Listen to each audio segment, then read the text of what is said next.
जायला वाजते 2-3, सकाळी ती 6:45ला जाते शाळेत, 6लाच कवा येते कोणाला माहिती.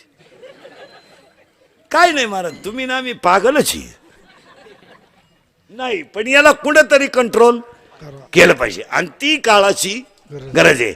मग हे एक मडक आहे आणि हे एक मडक आहे कालासुरू. हे एक मडक आहे, हे एक मडक आहे. याला बनवणारा कुंभार आहे, यालाही बनवणारा कुंभार आहे. घटाघटाचे रूप आगळे प्रत्येकाचे दैव तुझा विना मी कोणा न कळे. ओके कुणाचा पडते